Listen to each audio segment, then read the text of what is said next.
There we go. Hi, everyone. Good morning or good afternoon, depending on where you're connecting from. Thank you so much for joining today's webinar, Powering Italy's Future, Unlocking Opportunities in the Energy Storage Market. My name is Christina Galan, and I am am from the ATA Insights team for Red Mat events. So it's a pleasure to have everyone here today, and I will be moderating this session.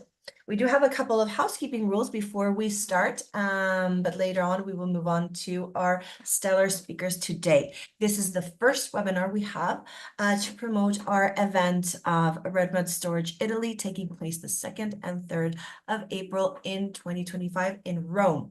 If you have any questions about our event, we also have the project manager online, Elena Spinelli, so feel free to chat with her. She's available in the chat. About the webinar. So a couple of things. This webinar is being recorded and will be available to everyone in a couple of days, maybe by the beginning of next week at the latest, including all the materials approved by our speakers. So if you are connecting from YouTube, you also have a chat. So feel free to let us know a little bit about yourself, where you're coming from, why you're interested in Italy's energy storage market. And if you have any questions, feel free also to send them in that same chat. Our tech team will send them to us. However, if you are connecting from Zoom, you have a specific chat on the right. So feel free to let us know a little bit about yourself so the speakers can also know who are they talking to, where you're coming from, and your interest in this webinar. If you have any specific questions for these panelists today, feel free anytime to go to the Q&A box and ask your questions there. We will go through as many as we can in this session. And then if you also need anything from our side, I will also be available. So without further ado, we're going to start to have a quick introduction from our panelist for today. I'm going to start with Andrea Marchisio from Elemens, our knowledge partner of this of the event. So Andrea, good morning. You are calling from Italy. All three of you are in Italy, so it's a good point. So how are you doing today? Everything's fine. I'm very happy to participate to this webinar. Perfect. Well, thank you so much, Andrea. Simone, if you can introduce yourself from Bird and Bird. Good morning. Gladly. Good morning, Christina. Good morning, everybody. Thank you to Ata Ramad for having me. I'm Simone Cadeddu from the law firm Bird and Bird. I'm responsible for the regulatory and administrative department of the Italian firm and hugely involved in the development of BASS and renewable energy in our country. Thank you, Simone, for that, and welcome. Last but not least, we have Emanuele Taibi from Field Energy. Good morning, Emanuele. Good morning, everyone. Thank you, Christina, for the invitation. Emanuele Taibi, General Manager of Field Italia. Field builds, develops, and operates decarbonization infrastructure, and in particular, at the present moment, this is large-scale BESS standalone in the UK, Italy, Germany, and Spain. Very pleased to be here. We are pleased as well. So thank you so much for all three for joining today. So I'm going to stop sharing so Andrea can put up his slides once they're ready. I will let you know, Andrea. In the meantime, there's a lot of things that we're going to talk about this webinar. So Andrea, I think you're all ready. You're all set. So the floor is yours. Thank you. Thank you, Christina, and good morning to all the viewers. Let me just add some few additional words about Elemens. We are basically a market advisor. I'm one of the founding partner of Elemens.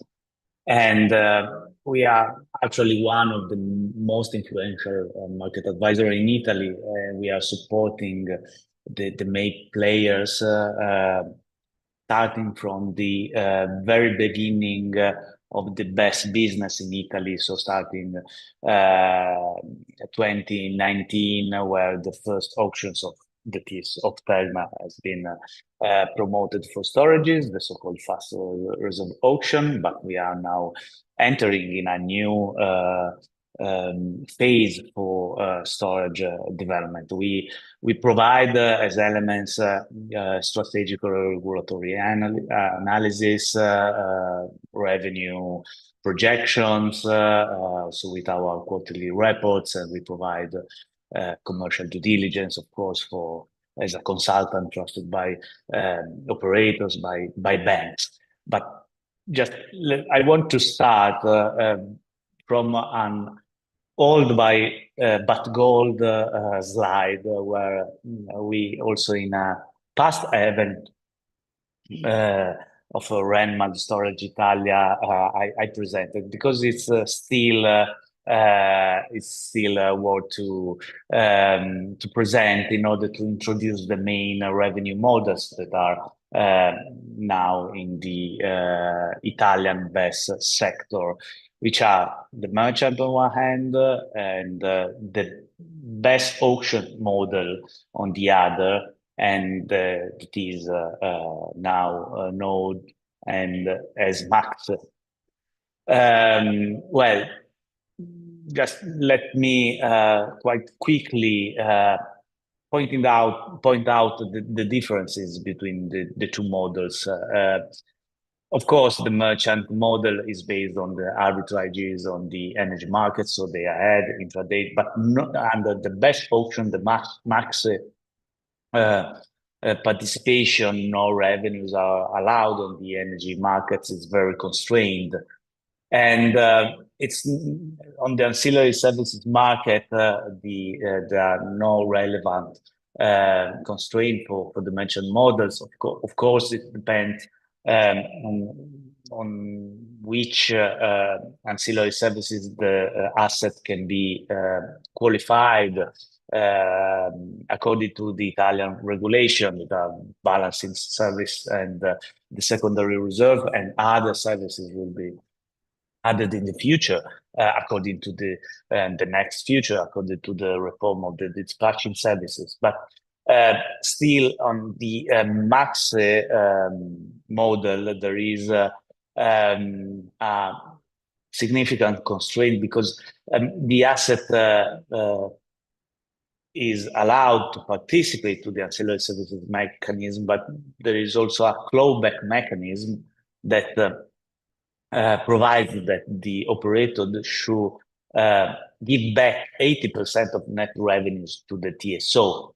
So no revenues on arbitrages for the energy markets, and very constrained revenues for the ancillary services market, because under the MACSE mechanism, under the MACSE auction, the revenues are almost completely provided by a sort of tolling agreement with the TSO, which that is a 15 years fixed revenue for the asset which will win the auction. So it's a model completely based on the stability and predictability of revenues. Of course, after the supported period by this kind of tolling agreement, the asset can exploit merchant tail. So depending of course on the lifetime of the asset. On the other hand, there is still a regulated revenue stream for the merchant model provided by the capacity market. If the asset wins an auction of the capacity market, then we can get revenues, but it is in proportion lower than the expected revenues coming from the spot market, the merchant side, the energy and services market. And now the capacity market auctions are being scheduling for the delivery period for the next years, and during 2025 will be scheduled also the auctions for delivery period 2027 and 2028. And so these are the two main models, which differ not just by the different participation to the markets and different kind of revenues that the assets can is allowed to get, but also by geographical distribution. And let me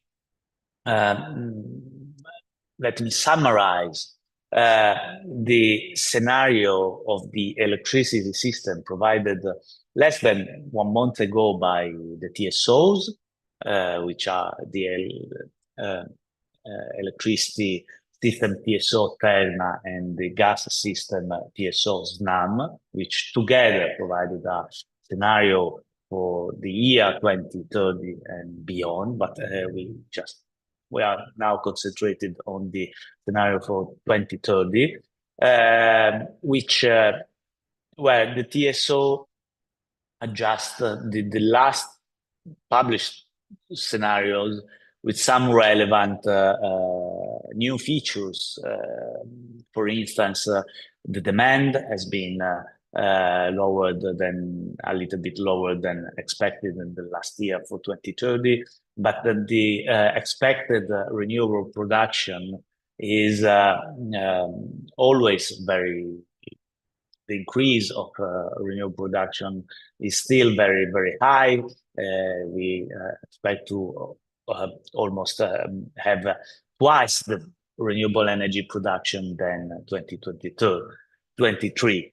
And but also the distribution, the expected distribution, mainly of PV capacity, has been now redesigned by the TSO, and this also led to a new expectation of new storages that will be installed, and especially for batteries, which is expect an increase of 65 gigawatt with respect to 2023, where under the last 12 months have been installed mainly small-scale batteries coupled with PV, mainly on the rooftops, and some and the first utility-scale asset that had been awarded by the capacity market auction in 2022. But if we look at the expected distribution of the increase of new storage capacity, you can see that the mainly the utility scale assets are mainly concentrated in the southern part of Italy and in the islands, Sardinia and Sicily. And of course, the most part of it is expected to be promoted by MACSE. So the TSO basically provides what we expect as a cumulative capacity installed by 2030 is 50 gigawatt hour of storage capacity by 2030, promoted by MACSE auction. Of course, it will be distributed over time. We expect a gradual distribution of this target over the quotas provided by over the auctions, and of course it will be also maybe adjusted by the actual increase of RES production over time. So this is, I think, the scenario both in terms of capacity of the size of the market, and both in terms of geographical distribution of the market. And we can see that the main revenue models for southern part of Italy, southern regions, and island will be the MACSE auction. And of course, we are waiting the definition of all the regulatory elements of the MACSE regulation, provided that 1 month ago the Ministry of Energy Security, MACSE, provided, approved the discipline proposed by the TSO, but it's the general framework. Of course, there are a lot of details that should be still defined. We, at the moment, we know that will be the mechanism involves batteries and pumped hydro storages, but for batteries it will be held a specific auction dedicated to batteries. And according to the statement, recent statements provided by the TSO and the ministry, we expect that the first auction will be held in the second quarter of 25. But there is a path designed by the regulation that should be followed to the auction that starts 180 days before the auctions, where this is the time when Terna should publish the dates. We should schedule the dates of the auction and should publish the system needs, so-called the documento fabbisogno, system needs in terms of storages, and the technical report. The system needs document provide the first indication about the possible quota of the auction, of course, and also will define the areas which will be the quotas will be splitted, because it's something that is still to be defined. And the technical report will define the allowed degradation for the asset under the MACSE mechanism, and also the coefficients which will weight the different duration of storages in terms of which can affect the ranking of the auction, and will be a relevant indication on which can be the most competitive duration, most competitive size of the asset. So it will be provided by Terna by the technical report. And let's start assume that this document will be provided during November. So in January, if the schedule will be that we are assuming now, the participant should send to the TSO the request for admission to the auction. And then there are some other steps where, of course, should be communicated the plan, the project that should participate to the auction, some technical parameters, present the guarantees in February, March, and most important deadline we think is the permitting deadline, 35 days before the auction, because you can request the admission of assets that are under the permitting process, but you should have the all the permitting by little more than 1 month before the auction. So, and this is a relevant information for the TSO, because starting from the qualified capacity that which is permitted by on time, the TSO 20 days before the auction define the final natural quotas of the auction. so quite close to the auction, and which is the minimum and maximum targets for each auction, each area of the quota.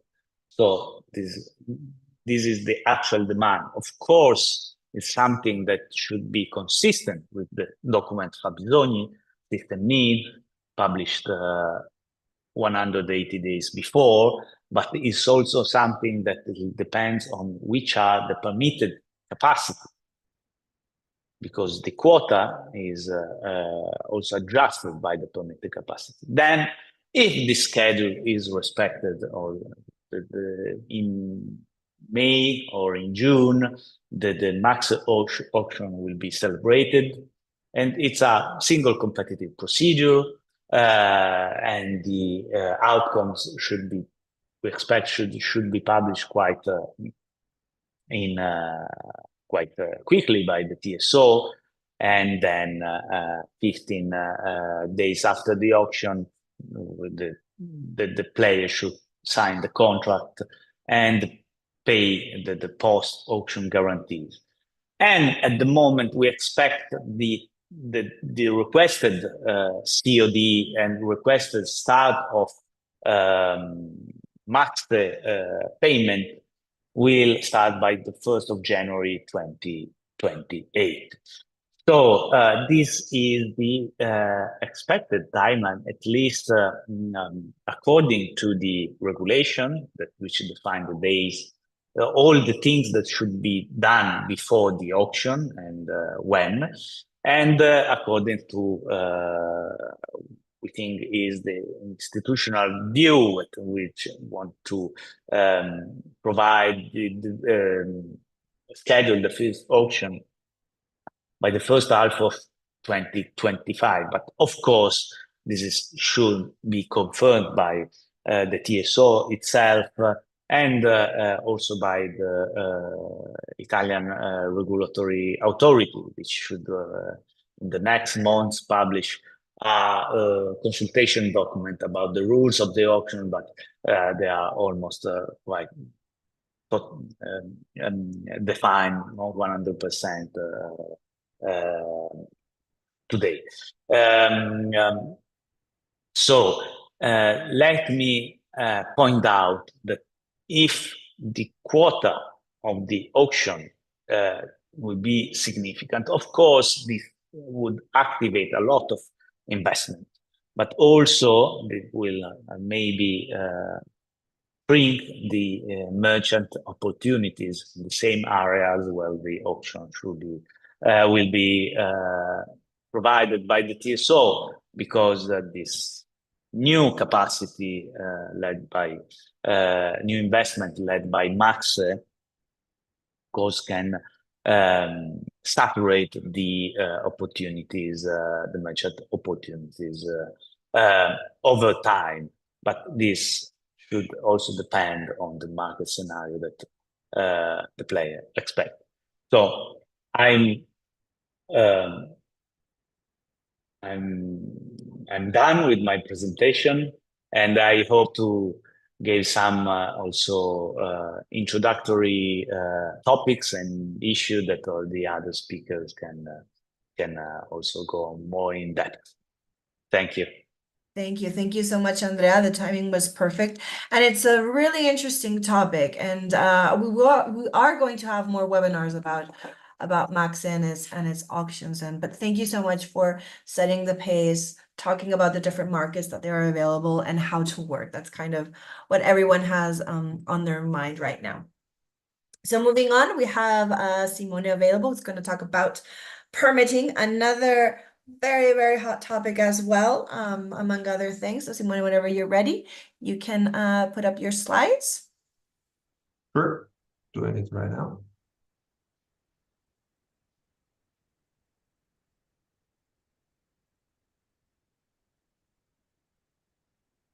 Okay. Okay, good morning again, everybody. My task today is guiding you through. Sorry, we have, sorry to interrupt. I see it on presenter mode. I don't know if that's the mode that you were looking for. No, sorry, I did exactly. You're fine.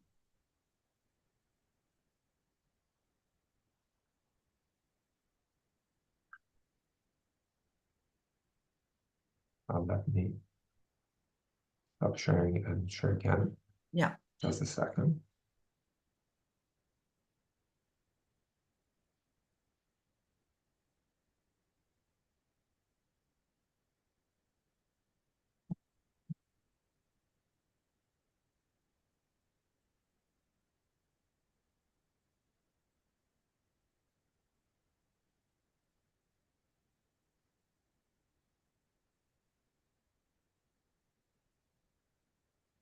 This is sharing correctly, but now if I try to expand So we it, see it on the PowerPoint Yeah. version. So there you go. I'm already seeing you clicking it. yep.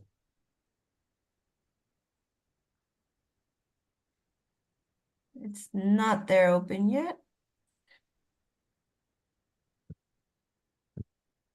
Again, I'm sorry about this. We did tested it We've done this a couple of times. 20 minutes ago. It worked beautifully. I'm not sure what's going on with, let's see, changing this.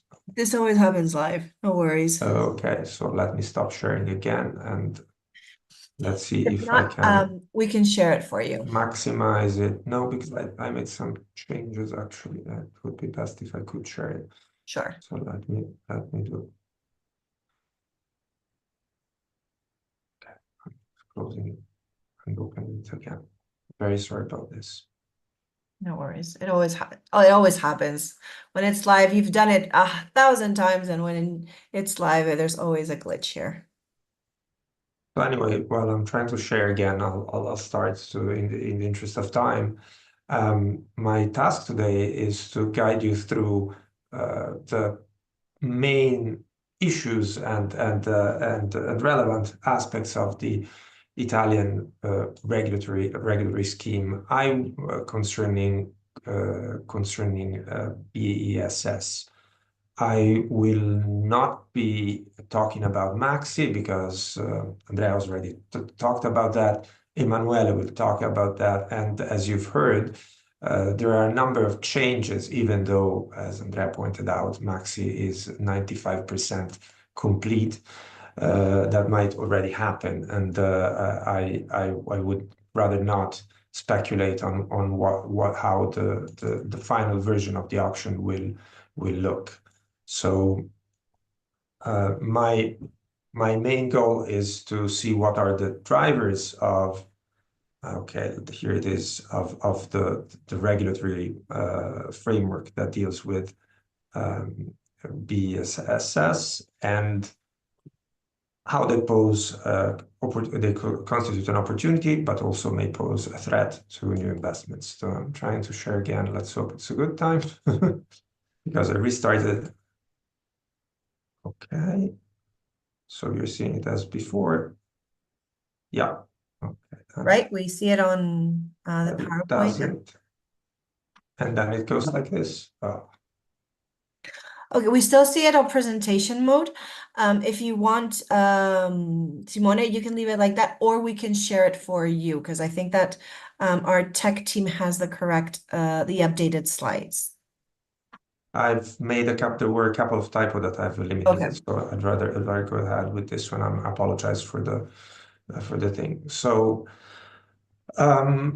as I said, we look at the drivers, we look at the recent developments in the three main aspects of the regulatory framework: connection, permitting, and environmental.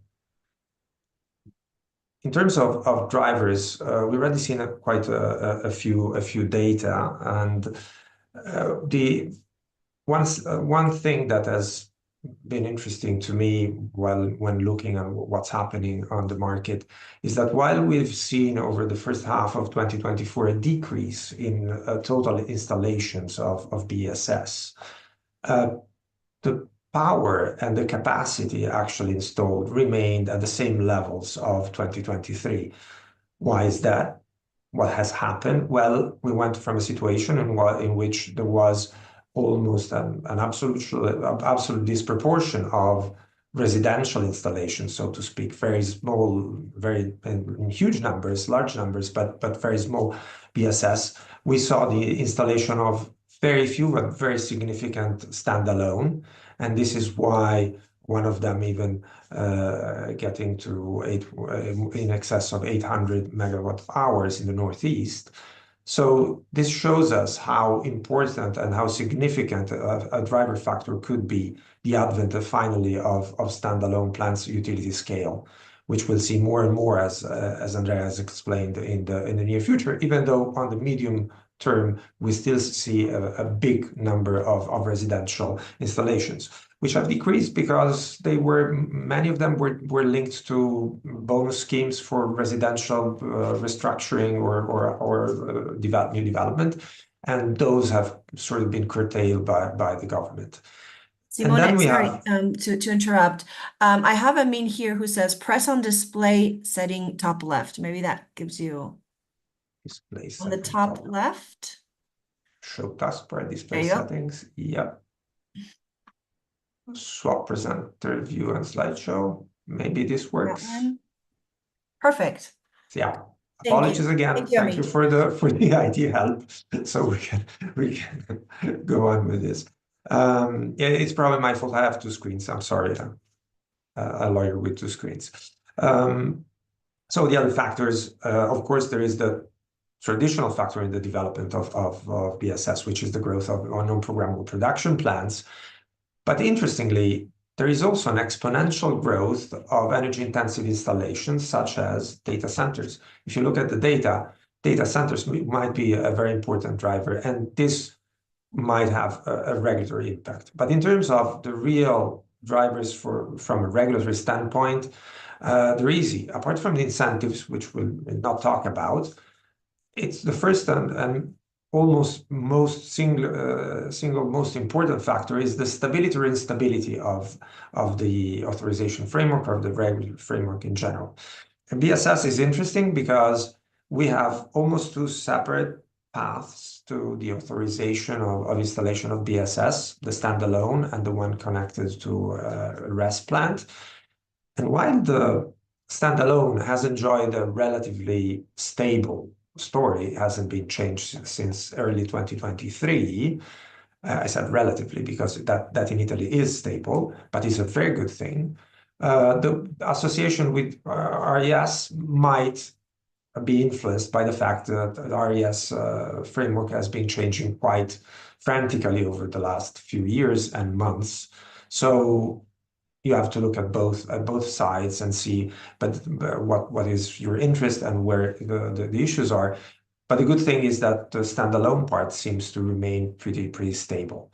And then the rules on connection and technologies on connection may also play a role, because easier connection, lower voltage connections may lead to easier procedures.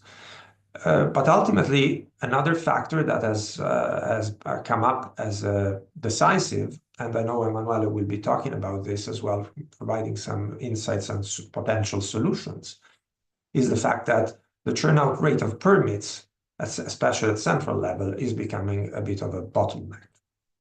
So let's dig in this aspect, trying to make up for the time I've wasted trying to get the presentation running.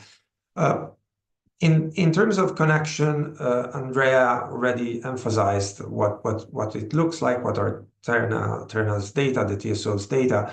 The interesting situation, the points I would like to highlight are that, first of all, it is in the connection regulations that you find a classification of BSS, which is important, but doesn't need to be overestimated, because BSS from a connection standpoint is equal to a conventional power generation plant.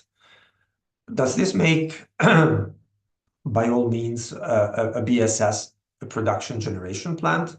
The answer, in my opinion, is no, and it's very important, because sometimes you may come across limitations to the installation of power generation plants that shouldn't apply to BSS.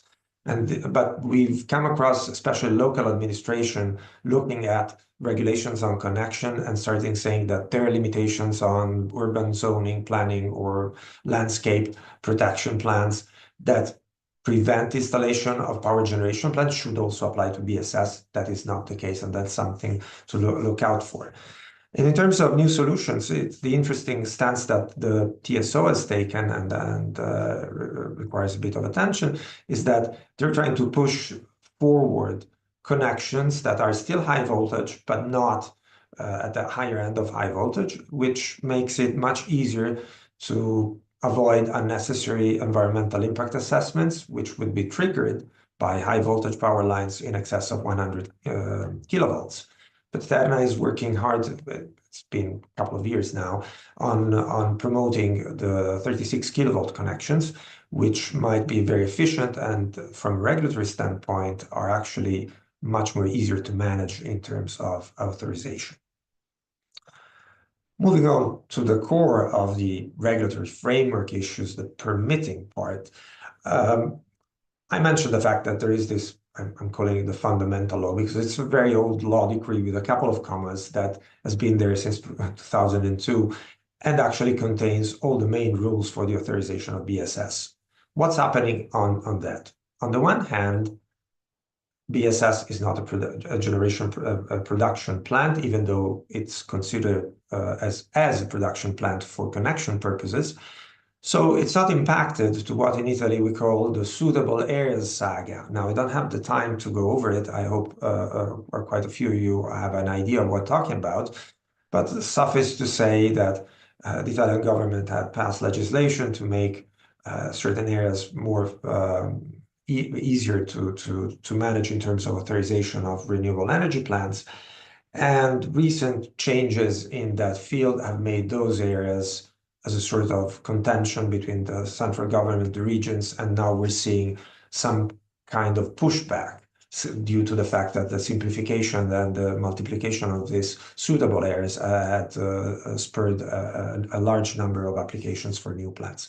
Well, this shouldn't apply to standalone plants, best standalone plants, because they're not renewable energy plants and they're not subject to those rules. Of course, there might be an indirect impact if we look at BSS that are to be operated in connection with renewable energy systems and are authorized with them because they're considered connected facilities, and so they follow the regulatory regime and authorization regime of those plants. It's been very useful, the fact that a few months ago in April, the government has published a sort of guideline and practical manual on how to authorize a standalone plant with the ministerial single authorization. And it's a quite useful vademecum for anybody who's looking at those installations. There are great expectations on I would say on the umpteenth attempt to sort of stabilize and put in order the Italian authorization framework. There is a testo unico rinnovabili, which would be consolidated text on renewable energy, which is going through its final approvals and has been already approved once by the government. It needs to get a second approval and will become a law relatively soon. The point is, we shouldn't put too much faith in that. It's not going to be a truly consolidated text. It won't change a lot, but it will still apply to BSS because BSS is mentioned in the initial part of this new regulation.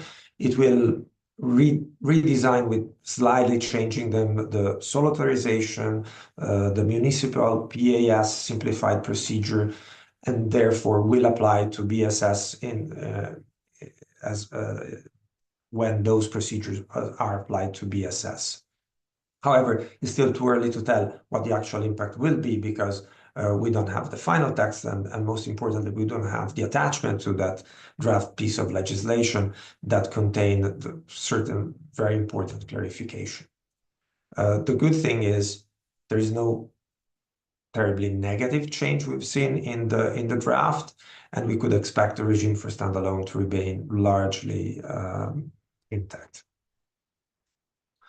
So let's look at the issues for the standalone plant authorizations. They could be of three kinds. There's one issue comes with the kind of authorization. In general, the attempt was to simplify and say, whenever you have a BSS installation in an area that is already industrial, there is a quarry, there is something that makes it already exploited for industrial or commercial goals, we could go with an easier procedure as long as you're not exceeding the existing dimensions, you're not occupying your areas. And so that is where the Municipal Simplified Procedure, or PAS, should apply. For all other cases, you have Autorizzazione Unica, sole authorization, which is issued only centrally by the Ministry of Environment. And it's under 10 megawatts, you have a sort of free building regime in which you can develop anywhere without asking for a construction permit. We'll get back to that in a minute. So these three separate regimes have their own issues. PAS is a long-established way of authorizing the construction of renewable energy plants. It has some issues because it's a declaration that you file with the municipality with a certain amount of time. It can be published, but is still very contested what is its nature. And courts are still debating whether after a certain amount of time you can safely say that you've reached ready-to-build status or not, depending on how they interpret it.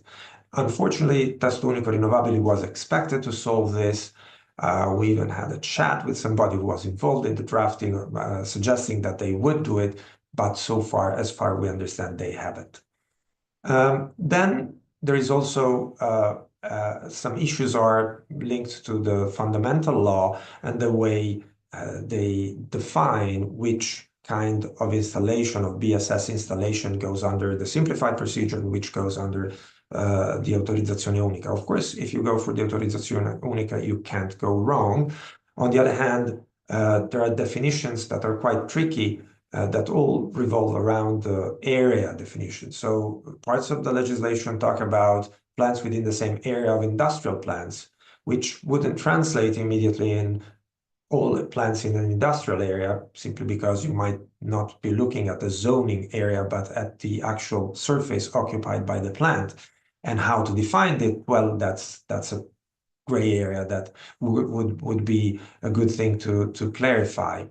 On the other hand, sometimes you do have references to the industrial zoning area. So when, for instance, when it's defined where the standalone BSS requires a Autorizzazione Unica, it uses in two different ways the word area in the same phrase. So it's areas already occupied by thermal plants, and that it's the area of the plant itself. So the boundaries of the plant, if you will, or non-industrial areas, and that's urban planning areas for sure. So that there is an unfortunate choice of words by the legislator, nothing that could be perfected. There is no case law on this, unfortunately, so far. So it's another point to gauge very carefully when approaching investment on this. And then there is the organizational issue I was pointing at before. The choice for authorizing BSS was to go away from regions for some. There was a choice, either you go municipal or you go national. And basically all utility scale BSS outside industrial areas have to go national and have to be authorized the Ministry of Environment. Problem is, who thought about this, devised this scheme, didn't think that the Ministry of Environment didn't have the manpower to deal with the flurry of applications for authorizations. And what we're seeing is that the usual outcome of too many applications going to a place where there are not enough people to deal with them, you get a queue. And the queue gets longer and longer, and that's why we're seeing delays in the turnout of those authorizations. And probably that is also the reason why MACSE first auction was expected in early 2025, then it's first quarter, then now it's second quarter. Because simply everybody's well aware that if it launched too early, there wouldn't be enough authorizations to participate in the first auction. The other point, it's the oneri istruttoris, the amount that you have to pay as costs for the administrative work on the authorization application, which are fairly high. It's 1% of the investment value. This is not, I don't want to seem to be painting a grim picture. Again, I would emphasize the fact that the regime with all its uncertainties, the regime for standalone plants has been fairly stable by Italian standards. So it's reliable, and it's not expected to change in the near future. There is also the appealing free building part under 10 megawatts. Is it everything goes anywhere? Not really. You still need to look at whether you need landscape authorizations or fire prevention or environmental authorization specifically provided by local rules or safety authorization. And of course, you need to get the approval of connection and by the DSO or TSO, probably DSO at that point. Hi, Emanuele, can you finish? Simone, can you finish in a couple of minutes? Yes, I'm almost done. I just wanted to quickly touch upon BESS and RES. So when BESS is attached and to be operated with a renewable energy plant, we can limit ourselves to the general point that if they're authorized jointly, BESS follows the RES regime. When it's an add-on, there might be different ways to deal with it, but it's again either PAS or authorization.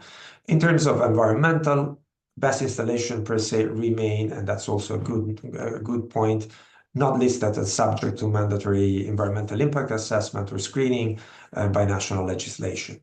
However, there are situations in which the environmental side becomes relevant, and is when first the connection works are subject to environmental impact assessment, and that is why having lower voltage connections can sort of prevent that from happening.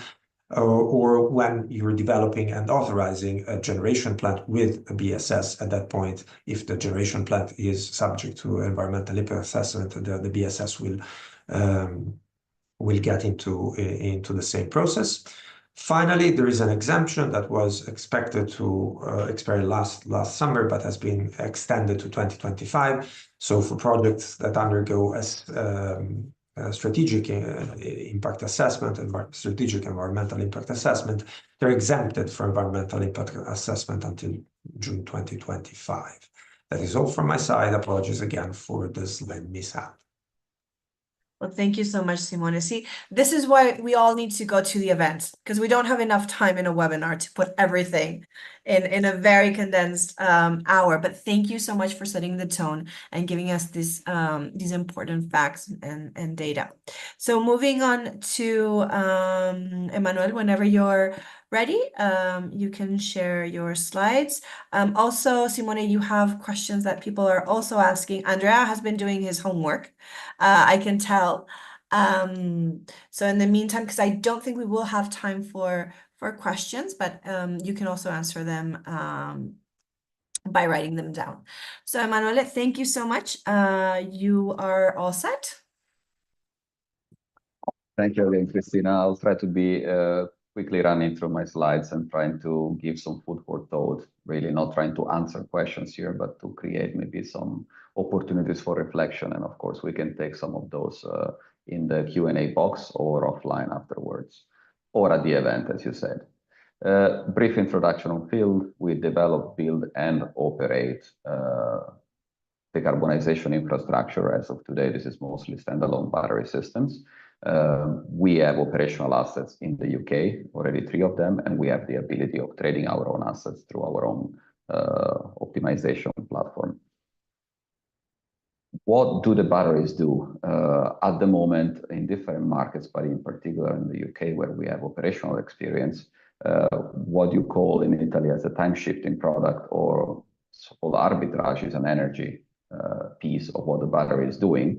Everything else is what we see today in Italy as the MSD. So batteries are very, very good at providing services to the grid. Here you see ancillary services, but you see also balancing, inertia management, black start, voltage control, provisional reactive power more broadly, constraint management. So batteries can do a lot of things, and the beauty of it is they can do them all at the same time. It's what we call stack revenues. We can provide services that are only capacity-based and services that are energy-based, and all of them can be balanced by the same asset in real time at very, very fast pace. So batteries react in hundreds of milliseconds, so fraction of a second.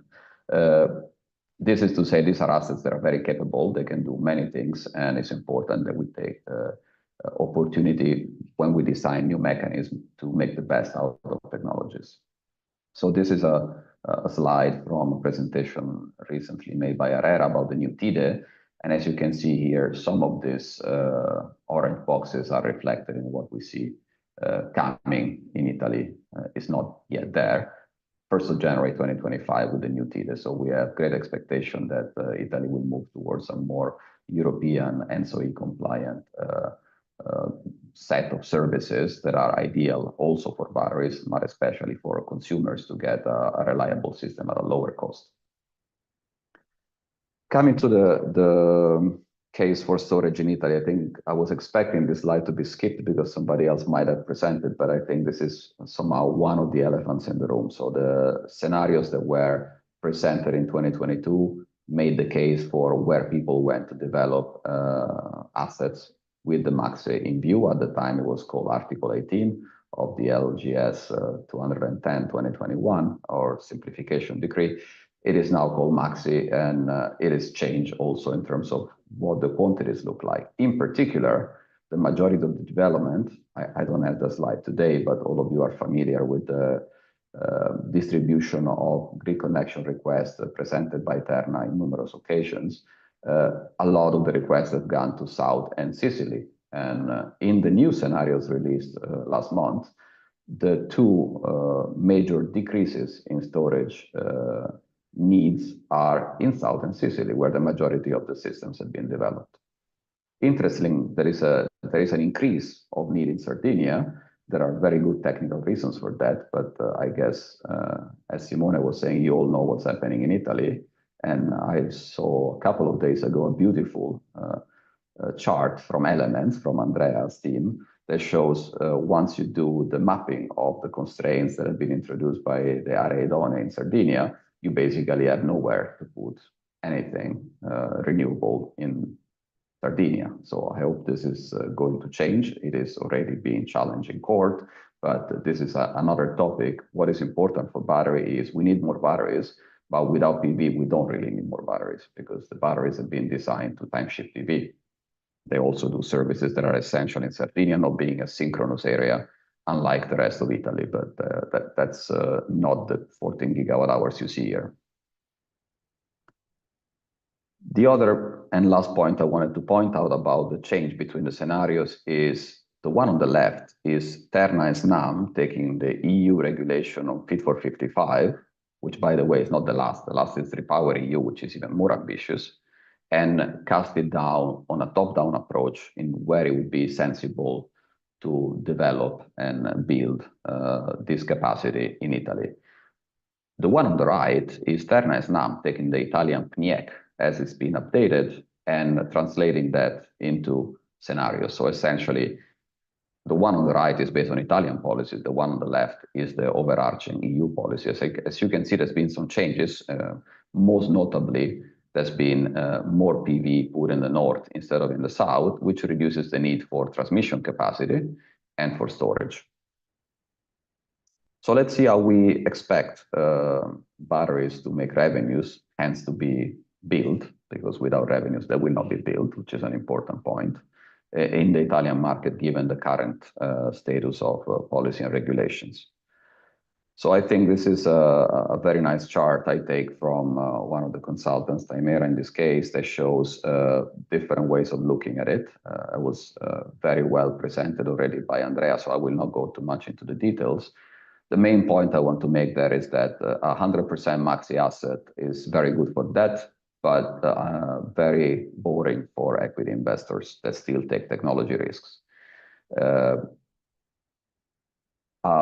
Let's say partly merchant MACSE asset could be a way to go, but of course, on the ancillary services, it will be still traded as one asset, and it will still be subject to 80% return of the contribution margin, which makes it not super exciting. So this goes back to the somehow phasing out capacity market, which at the end of the day gives you a lower gearing, but still creates an interesting case for equity investors, because you can trade a very flexible asset in the way the asset has been designed to be operating, stacking multiple revenue streams at the same time. So it's important that we understand the investor requirements, the lender requirements in particular. So there needs to be some regulated revenues, in particular in Italy. This is higher than in other markets.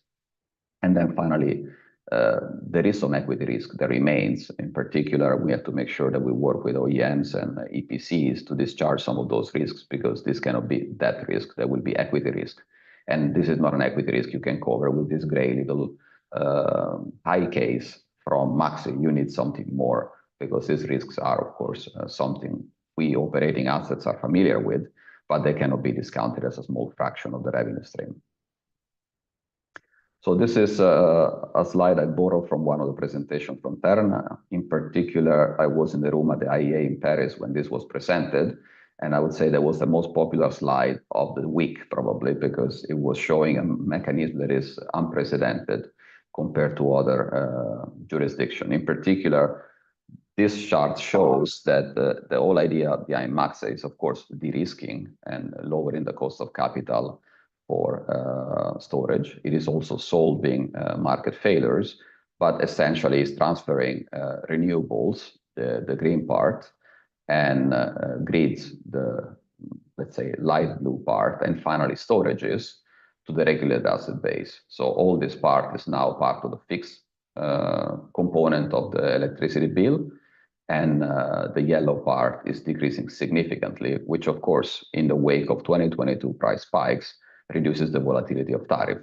So it's a very different approach from what others are doing, potentially more successful and less risky, but of course it's unprecedented. So it's important that we learn and we don't jump into it with all the capacities that have been authorized in the very first auction, but first see how the first auction goes and get a better sense of how this unprecedented mechanism is working, and if it's more effective and efficient than what the others are doing.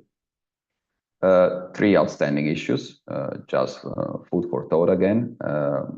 The technical documents from Terna are being updated as the MACSE has been approved on the 10th of October.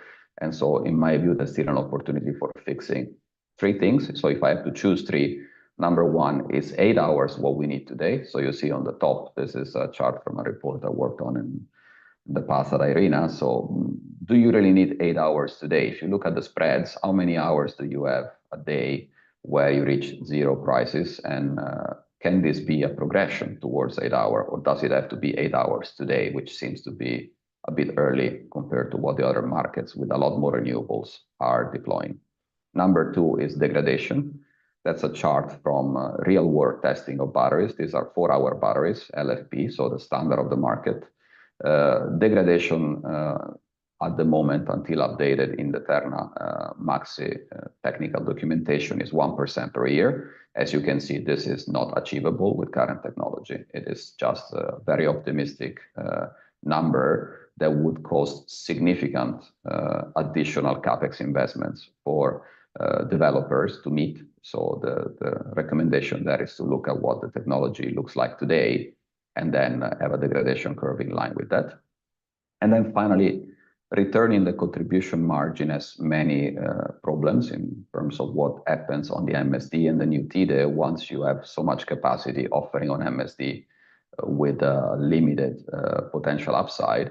But the big question there for me is the 20% of the strike price always higher than the degradation cost? Are we not risking that operating on the MSD with this return will actually cause a loss? And there is no maximum number of cycles on MSD, so it's very important to note that an 8-hour battery will not cycle so much, so it might be doing a lot of MSD, and definitely is not acceptable that this is operated at a loss, given this is the main revenue stream for batteries worldwide. Very quickly here, I will not go through the details of this chart. So all I'm trying to say is this is how a battery is operated today in the UK. So you have revenues on the top chart, and you have actual physical operation below. 2 points there. It's very complex. Many things are happening at the same time, And we are very comfortable in doing that as an industry. We are able to use artificial intelligence and the best bright minds in optimization to deliver all the services required at once in a very, very efficient way. And the physical operation below shows that not everything that is a revenue is a physical movement. It could be reserve capacity, which at the moment was not yet considered in the MSD in Italy. So only energy that is being moved in and out of the battery would be compensated. This is not how it works elsewhere. It's important that leaving some capacity available in case of a outage, one large power plant goes offline, a power line trips, keeping that capacity available as a value and should be compensated. And so this is how in the real world these assets are working today. Finally, we talked about the new TIDE very briefly. There will be some players that will have challenges in meeting that right away. Large loads, potentially large power plants, and they will have different responsibilities than they have today at a higher granularity. So this is just a small illustration of the different acronyms that are coming to stream with the new TIDE. So being responsible to balance player in the energy market and in the redispatching as well is going to be key for a new TIDE. And this is an interesting chart about data centers. This is just one of many players that we might want to talk to, because if MACSE is not as successful as we hope, there is still a market and there is still a need. There is a new TIDE, there are new loads coming to stream, and it's important that we don't discard or equal the Italian market as MACSE or nothing. There is life outside of MACSE, and I think as an industry, we should make an effort to engage into that conversation. To wrap up, I hope I'm not doing too bad with time. 6 challenges I still see that need to be resolved for a market to take off as quickly and successfully as it deserves. So capacity market is still interesting. It's ending in 2025. The last auction will end probably towards the end of 2025. And then we don't know what's happening. So that there will be a new mechanism, but it's still on the drawing board. So it's important that this uncertainty is resolved soon, because of course, otherwise it means from 2026 is only MACSE, which cannot be, because it has a different purpose. Investor hesitation for MACSE. So speaking with many advisors and investors, there is still a bit of concern around some of the uncertainties, including those I presented in the slide with these 3 challenges on degradation, penalty risks. And these risks cannot be balanced with single-digit IRR prospects. These are more complex than PV systems, and that has to be recognized. Third point is this decrease in projected storage demand. Of course, this is a scenario. So the PNIEC is a scenario. We have to see at the end how Terna will calculate the needs, the fabbisogni, as it was discussed before, based on what is actually installed. So being installed is what drives the need for storage. It is not a scenario. So scenario is just indicative. Will we put all this PV in the north? Then fine, the batteries will be needed less. If we start or continue to do it in the south as it was originally planned, then the batteries will be needed in the south. And this connects to the 4th point that, of course, if we stop everything for a year or 2 because of Aree Idonee and Decreto Agricoltura, then this will slow down everything, including storage, because it will slow down also the wholesale spread. So either through MACSE or through market, a slowdown in solar PV means a slowdown in the industry more broadly. So it's important that this uncertainty is resolved and we get back to building the assets we need for a transition. We agreed to our policies. 5th, the new TIDE, I think it will be the most exciting piece of news for storage, even more than MACSE. But of course, it's difficult today to say what are going to be my TIDE revenues from 2025 and beyond, because the market is new. We don't have historical data.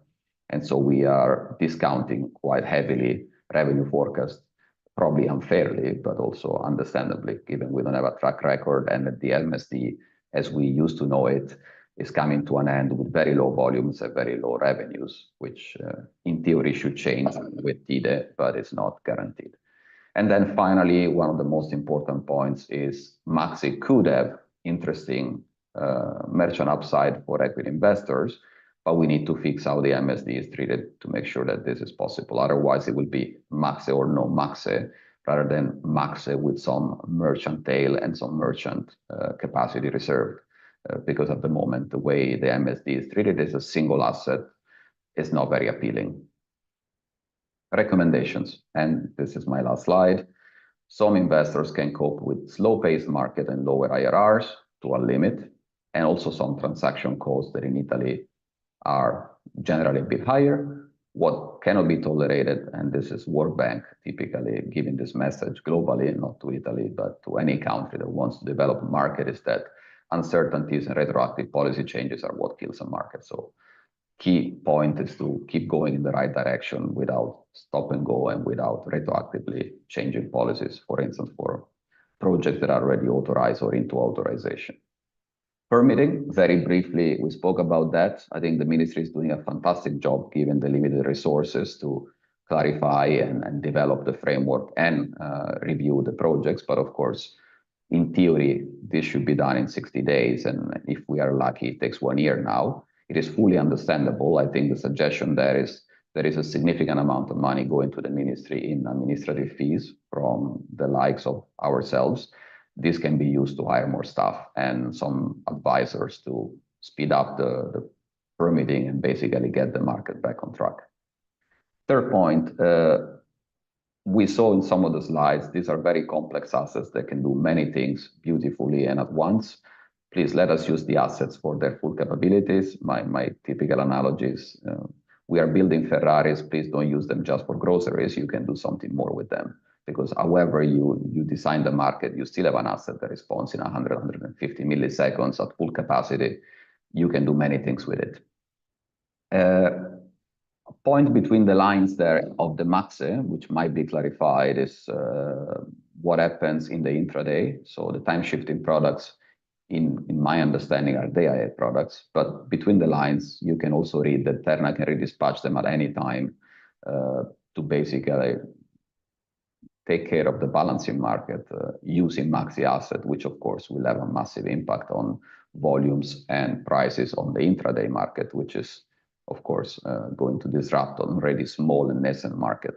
Batteries are a fantastic asset for XBID, continuous intraday, so let them work into that market and not use MACSE to kill that market before it's even really gaining momentum. Fifth, international experience for best practices. Look at what the others are doing. As we said, MACSE is unique. So I'm not saying it's better or worse. It's very different. So there is no experience on a MACSE type mechanism anywhere in the world. But let's look at what the others are doing, what they're learning from mistakes and how they're going ahead to get inspiration on how to make MACSE successful. And then finally, for beyond capacity markets, so from 2026 onwards, what is the missing mechanism?